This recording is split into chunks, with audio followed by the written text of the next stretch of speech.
The president about to address the nation from the White House, the first time since his victory on election night. And his subject is going to be a deadline 53 days from now on something that will affect every family in this country. It is called the fiscal cliff. Everyone's taxes set to go up on New Year's Day, plus $650 billion in spending cuts, projected to cost the average American family $3,500 more. The clock is ticking unless the president and Republicans do something they couldn't do before, find common ground. I want to bring in ABC's White House correspondent Jake Tapper, who's there in the room. Jake?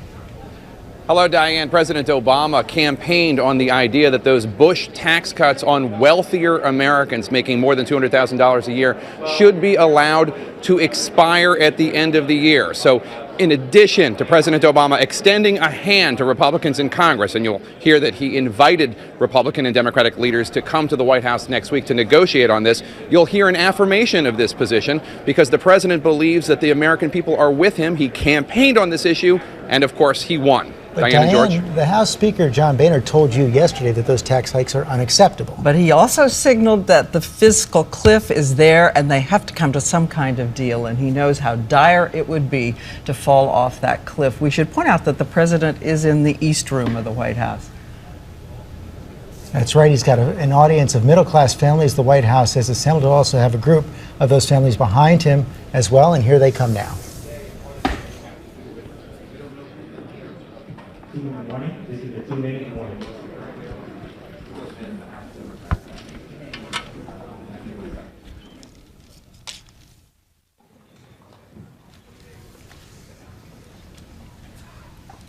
president will call for a balanced approach.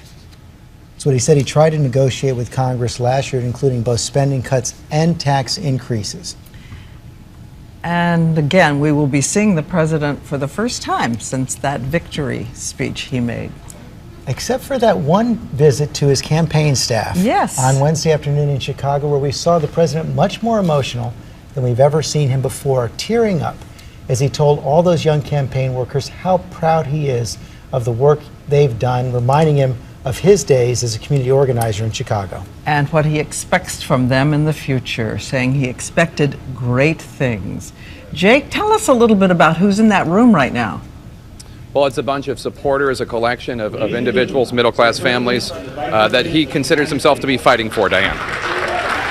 Here now, from the East Room, the president. Thank you.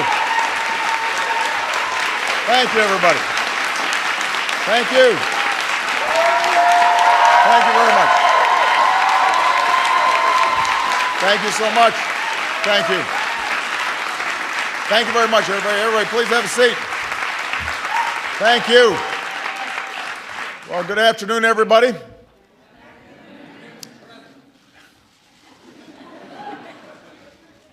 Now that those of us on the campaign trail have had a chance to get a little sleep, it's time to get back to work, and there is plenty of work to do. As I said on Tuesday night, the American people voted for action, not politics as usual. You elected us to focus on your jobs, not ours. And in that spirit, I've invited leaders of both parties to the White House next week so we can start to build consensus around the challenges that we can only solve together.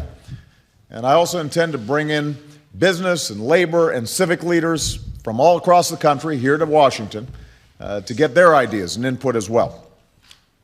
You know, at a time when our economy is still recovering from the Great Recession, our top priority has to be jobs and growth. That's the focus of the plan that I talked about during the campaign.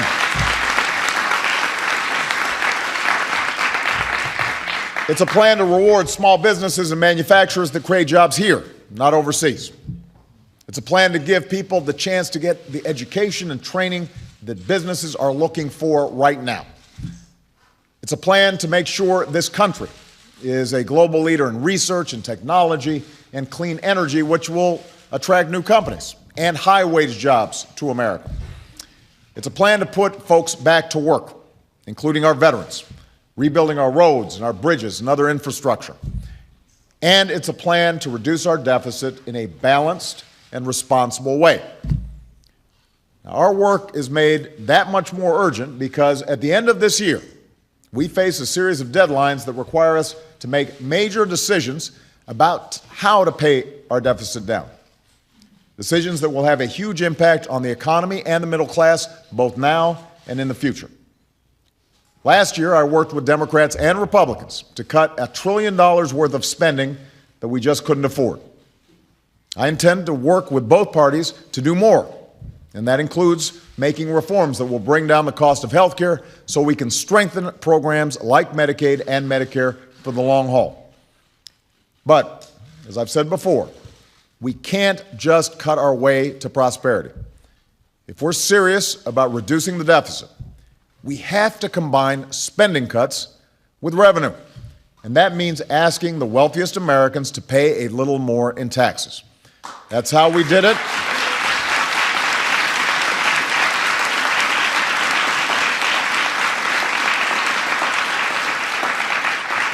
That's how we did it in the 1990s when Bill Clinton was president. That's how we can reduce the deficit while still making the investments we need to build a strong middle class and a strong economy.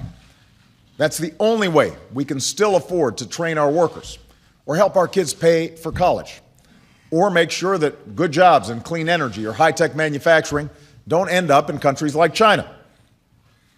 Now, already I've put forward a detailed plan that allows us to make these investments while reducing our deficit by $4 trillion over the next decade.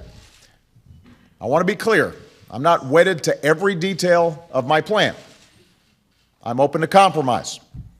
I'm open to new ideas. I'm committed to solving our fiscal challenges. But I refuse to accept any approach that isn't balanced. I'm not going to ask students and seniors and middle-class families to pay down the entire deficit while people like me making over $250,000 aren't asked to pay a dime more in taxes. I'm not going to do that.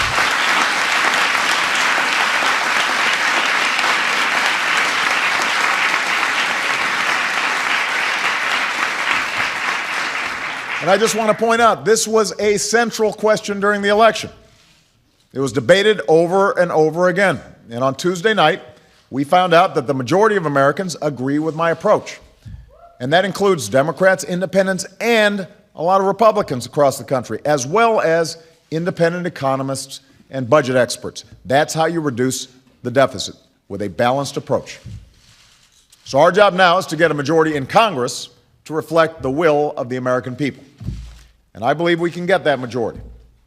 I was encouraged to hear Speaker Boehner agree that tax revenue has to be part of this equation. So I look forward to hearing his ideas when I see him next week. And let me make one final point that every American needs to hear. Right now, if Congress fails to come to an agreement on an overall deficit reduction package by the end of the year, everybody's taxes will automatically go up on January 1st. Everybody's, including the 98% of Americans who make less than $250,000 a year. And that makes no sense. It would be bad for the economy and would hit families that are already struggling to make ends meet. Now, fortunately, we shouldn't need long negotiations or drama to solve that part of the problem. While there may be disagreement in Congress over whether or not to raise taxes on folks making over $250,000 a year, nobody, not Republicans, not Democrats, want taxes to go up for folks making under $250,000 a year. So let's not wait. Even as we're negotiating a broader deficit reduction package, let's extend the middle-class tax cuts right now. Let's do that right now.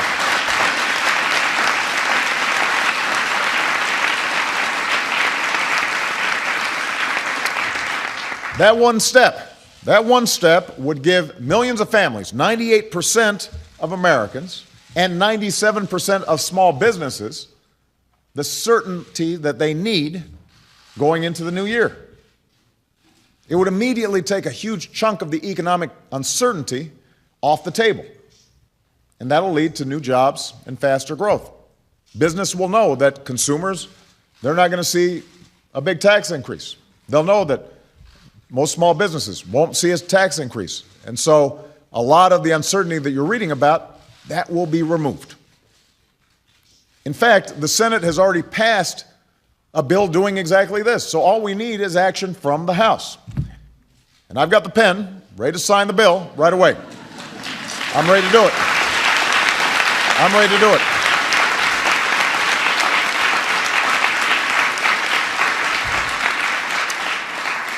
You know, the American people understand that we're going to have differences and disagreements in the months to come. They get that. But on Tuesday, they said loud and clear that they won't tolerate dysfunction. They won't tolerate politicians who view compromise as a dirty word. Not when so many Americans are still out of work. Not when so many families and small business owners are still struggling to pay the bills. What the American people are looking for is cooperation. They're looking for consensus. They're looking for common sense. Most of all, they want action. I intend to deliver for them in my second term, and I expect to find willing partners in both parties to make that happen. So let's get to work. Thank you very much, everybody. Thank you.